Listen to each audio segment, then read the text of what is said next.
언제나 필승! 네, 반갑습니다. 필승입니다. 자, 잭슨홀 미팅, 파월의 연설이 이제 코앞까지 다가오고 있습니다. 이와 관련해서 사실 우리 토론방에서 꽤나 의미 있는 대화들이 좀 오갔어요. 이런 것들을 좀 보여드리기 위해서 이렇게 영상을 찍게 되었습니다. 최근에 좀 몸이 좀 안 좋아지면서 사실 오늘은 영상을 안 찍으려고 했었는데, 우리 구독자분들이 이제 보시면은 꽤나 도움을 받을 수 있을 것 같아서 좀 퀵하게 좀 보여드리고 방송을 마무리 짓고자 합니다. 핵심은 이번 연준에 대한 그런 스탠스 변화라던가 혹은 시장이 인플레이션을 바라보는 그런 방향의 전환, 그리고 브릭스의 탈달러 행보입니다. 자, 바로 가시죠. 오늘 나눈 대화예요. 8월 3일 날 이제 토론방에서 나눈 대화이고, 이제 그 중에 이제 제가 보여드리고 싶은 부분을 좀 보여드리겠습니다. 자, 인플레 2% 회의론 확산, 목표치 3%로 안 올리면 경착륙. 사실 시장에서는 이제는 2%, 그러니까 연준이 목표로 하고 있는 인플레이션율의 2%를 이제는 조금씩 믿지 않고 있다라고 저는 보고 있어요. 그러니까 신뢰가 깨지고 있는 것이고, 어떻게 말하면 깨닫고 있다. 네, 현실을 눈치채고 있다. 이렇게 개인적으로는 그렇게 보고 있는 겁니다. 자, 시장이 깨달은 날이 머지않은 듯합니다. 이로써 페드는 더욱더 신뢰를 잃게 되겠군요.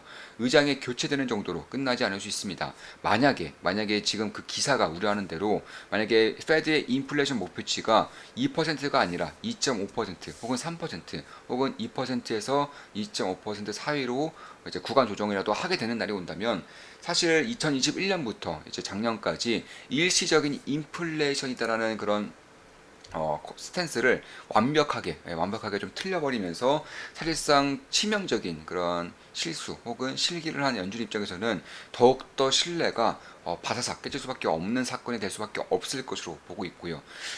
사실상 저는 이제 연준이 일시적 인플레이션이라는 구호를 외칠 때 항상 텔레그램 방에서는 이렇게 분석해드렸어요. 따뜻한 아이스 아메리카노와 다르지 않은 말이다. 예, 한마디로 말장난이죠. 일시적 인플레이션이 있을 수가 없다라고 꾸준히 말씀드렸었고, 그에 따른 투자를 진행함으로써 사실 작년 같은 경우도 시장이 굉장히 안 좋았음에도 불구하고 2011년에는 뭐 당연히 좋은 수익을 냈었고, 작년에도 괜찮은 수익을 냈었고요. 올해 같은 경우도 올해까지는 뭐 최근에는 다시금 시장이 조정을 받으면서 변동성이 커지면서 해지 자산의 비중을 늘림으로써 그렇게 그다지 그렇게 크게 자산이 늘어나고 있지는 않지만, 그럼에도 꽤나 좋은 수익을 이제 올해까지는 내고 있는 것도 사실이고요. 그래서 그런 것들을 봤을 때 만약에 이번에도 페드의 신뢰가 깨지게 된다면 이에 따른 변동성이 발생할 것이고, 역시나 굉장히 좋은 기회가 생길 것이라고 보고 있는 겁니다. 자, 신뢰를 잃는다는 말씀은 물가 목표치를 수정하지 않아서 경기 하강했다는 신뢰 하락을 말씀하시는 걸까요? 저는 목표치 변경을 해서 그닥 꾸준히 주장하던 2%의 신뢰를 잃는다고 이해했습니다. 아, 그런가요? 기사 내용엔 페드에서 목표치를 변경했다는 내용은 없어서요. 시장이나 경제학자, 민주당의 주장이라, 아, 네네, 아직은 아닌데 슬금슬금 이야기가 나오고 있는 것으로 봐서요. 이게 다 우리 멤버분들 간의 대화입니다. 하지만 이 같은 주장에도 2%만 고집한다면 추가적인 금리 인상을 계속 이어나가야 하고, 그렇게 되면 미국의 부채가 버티기 어려우니 결국은 목표치를 수정해서 대인플레이션 시대가 열리지 않을까요? 제가 이해한 부분은 이렇습니다. 예, 맞습니다. 정확하죠. 금리 인상을 도저히 할 수 없는 수준까지 미국 경기가 지금 치닫고 있는 것은 맞아요. 다만 이런 상황에서 급진적인 금리 인상을 지속할 경우 혹은 다시금 시작할 경우 그 타겟은 사실상 인플레이션이 아니라 중국 진영, 그러니까 중국의 경제 붕괴를 목표로 두고 있을 것이라고 작년에 꾸준히 말씀드렸었고, 최근에는 이제 급진적인 금리 인상이 끝이 나면서 이러한 이제 이러한 뭐라 해야 될까요? 좀 어느 정도의 플랜 B격의 의견은 어느 정도는 해소가 되고 있는 것으로 보고 있는데, 그럼에도 불구하고 여전히 좀 지켜봐야 된다. 급진적인 금리 인상이 다시금 진행될 경우 그 타겟은 인플레이션이 아니라 중국 경제 붕괴라는 것이고, 이렇게 될 경우에는 미국 경제도 굉장히 큰 타격을 입을 수밖에 없다라고 저는 분석을 좀 해드렸어요. 오늘도 비슷한 분석을 해드렸었고, 사실 미국 정부가 혹은 미국이 내고 있는 그런 부채 이자만 하더라도 천조예요, 천조. 국방비만큼 이자로 쓰고 있는 겁니다. 이건 말도 안 되는 수준인 것이고 도저히 이어갈 수가 없는 흐름이라고 보고 있는 겁니다. 이런 것들을 어느 정도라도 리스크를 해결해 나가기 위해서는 결국에는 고질적인 인플레이션을 끝까지 끌고 가면서 인플레이션을 어느 정도는 유지를 시켜 나가면서 실상 부채가 가지고 있는 그런 부담을 녹이는 수밖에 없다. 이렇게까지 말씀드리고 있죠. 그럼 맞는 말씀입니다. 여전히 물가 목표와 괴리가 크니 저 기사 내용이 저 기사 내용 때문일까요? 신면물이 또 빠지네요. 저도 HJ님이랑 비슷하게 생각했어요. 이번 주 금요일 잭슨홀 미팅에서 파월의 명확한 입장이 나올지 궁금하네요. 롱거만으로도 물가가 점진적으로 내려올 수 있을지 궁금하네요. 다들 파월의 발언을 기다릴 수밖에 없지만 사실 파월도 시원하게 말할 수는 없겠죠. 물가는 관리해야 하고 금리 인상 카드는 이제 많이 남아있지 않으니까요. 똑같이 데이터를 보고 판단하겠다는 이야기 아닐까요? 금리를 인상은 제약적이지만 높은 금리를 유지시키는 것만으로도 2%에 점진적으로 수렴하는 것이 가능하다면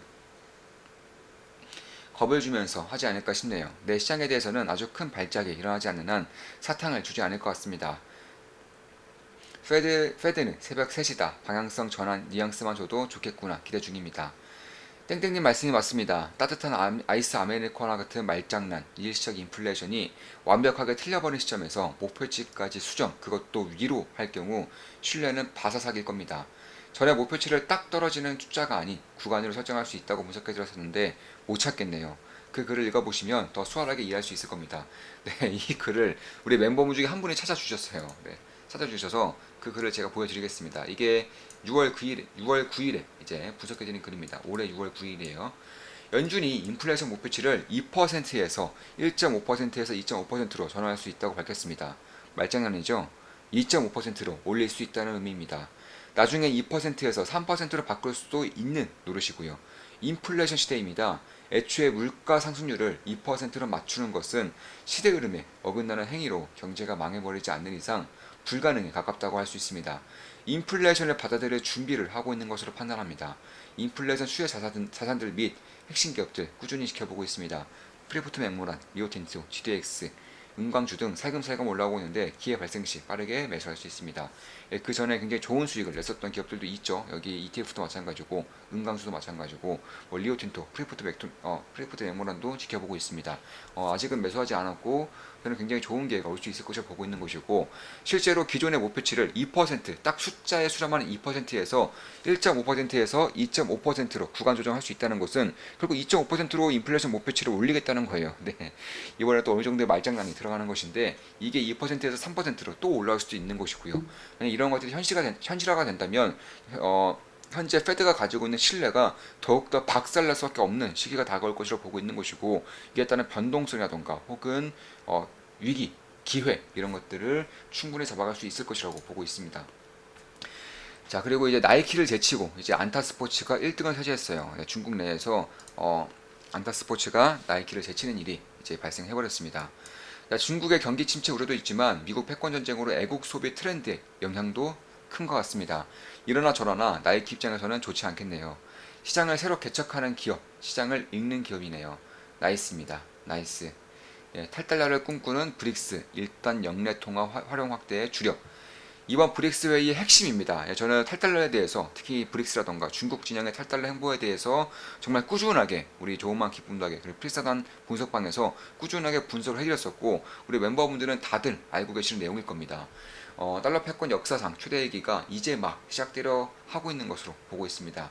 이렇게 분석해드렸고 말 그대로 달러 패권의 위기, 달러 패권 리스크가 역사적으로 가장 큰 구간에 들어서고 있다고 보고 있는 것이고 이제 막 시작되려고 하고 있는 거예요. 아직 시작조차 하지 않았다고 보고 있습니다. 이에 따라서 이게 빅수 지수예요. 이런 빅수 지수 같은 경우도 좀 지켜보고 있는 것은 맞아요. 물론 투자를 진행하지는 않았습니다. 지켜보면서 기회가 발생하면 변곡점이 발생한다거나 지지 라인이 확실하게 잡힐 경우에는 좋은 기회를 맞이할 수 있지 않을까 개인적으로는 그렇게 보고 있습니다. 사실 브릭스의 탈달러 같은 경우도 최근에 좀 회의를 보면 이 브라질도 마찬가지예요. 브라질도 탈달러 행보에 이제 동참하겠다 밝히고 있어요. 그러니까 중국 그리고 러시아, 브라질을 필두로 해서 탈달러 행보에 굉장히 적극적이고요. 사실상 인도 같은 경우도 루피아를 통해서 이미 무역을 진행하고 있기 때문에 사실 중국도 아니고 러시아도 아니고 인도가 가장 첫 발을 먼저 뗐어요. 자신의 화폐를 통해서 달러가 아니라 루피아를 통해서 무역을 진행을 하고 있습니다. 이미 진행을 하고 있어요. 따라서 인도도 마찬가지고 특히나 이제 브릭스 가입을 희망하는 국가들 같은 경우도 사실상 탈달러 행보에 동참하겠다는 것과 일맥상통합니다. 왜냐하면 인도, 중국, 러시아, 브라질이라는 이런 브릭스의 가장 대표적인 국가들이 탈달러를 대놓고 보여주고 있기 때문에 여기에 들어가고 싶다는 것은 탈달러 하고 싶다는 거예요. 근데 문제가 프랑스가 브릭스에 가입하고 싶다라는 그런 의향을 내보이고 있고요. 그리고 브라질 같은 경우는 인도네시아를 적극 추천하고 있어요. 물론 인도네시아 그리고 사우디아라비아가 제가 봤을 때는 브릭스를 희망하는 국가들 중에서는 가장 중점적인 국가가 되지 않을까 이렇게 보고 있는 것이고, 뭐 사우디는 말할 것도 없죠. 페트로달러를 불러일으킨 페트로달러를 일으킨 장본인입니다. 에너지 패권의 1인자라고 할 수 있을 만큼 세계 경기에 매우 큰 영향을 줄 수 있는 국가인 것은 누구나 다 알고 있는 사실인 것이고, 인도네시아 같은 경우도 동남아시아에서 가장 큰 국가예요. 인구가 무려 1억 9천만 명입니다. 1억 9천만 명 이상의 인구를 가지고 있고, 특히나 매우 젊은 인구들로 채워져 있고, 무엇보다 경제 성장률이 꾸준히 나오면서 불과 20년 후면 탑5 안에 들 정도의 그런 경제 잠재력을 가지고 있는 국가이기 때문에, 이런 국가들 사우디아, 인도네시아가 추가적으로 브릭스에 가입이 된다면 역시나 탈달 행보가 굉장히 강력해질 수 있는 것이고, 프랑스조차 브릭스 가입을 희망한다는 의향을 내는 것도 보면 결국 브릭스가 가지고 있는 힘이 얼마나 커질지에 대해서는 그냥 주목을 해야 되는 것이고, 브릭스가 가진 힘이 커질수록 미국 패권, 달러 패권의 리스크가 커질 수 있다는 것도 염두를 해둬야 된다. 참고로 달러 패권이 가지고 있는 리스크가 커진다는 것은 약달러, 그러니까 달러의 약세가 진행된다는 것이고, 달러의 약세는 달러 인덱스를 말하는 게 아니에요. 유로화, 엔화, 달러 그리고 이 세 가지 통화로 이루어진 달러 인덱스 가짜 지표가 아니라 원자재라던가 귀금속이라던가 이런 것들과 비교했을 때 상대적인 강세, 약세를 뜻하는 겁니다. 이에 따른 달러 약세에 대해서도 좀 장기적으로 이제는 좀 주목할 때가 됐다. 개인적으로 그렇게 보고 있는 것이고, 역시 여기에 따라서도 꽤나 큰 기회가 발생할 수 있을 것이라고 보고 있는 겁니다. 자, 이것으로 방송 마치겠습니다. 지금까지 잭슨홀 미팅에 대해서 연준의 그 행보라던가 달러 패권의 리스크, 브릭스라던가 이러한 이제 지금 맞이하고 있는 가장 큰 이슈들에 대해서 굉장히 퀵하게 좀 말씀을 드렸습니다. 앞으로도 좋은 모습, 좋은 기업 분석으로 찾아뵙겠습니다. 필승이었습니다. 필승 구독, 알림 설정, 좋아요는 돈이 됩니다. 필승!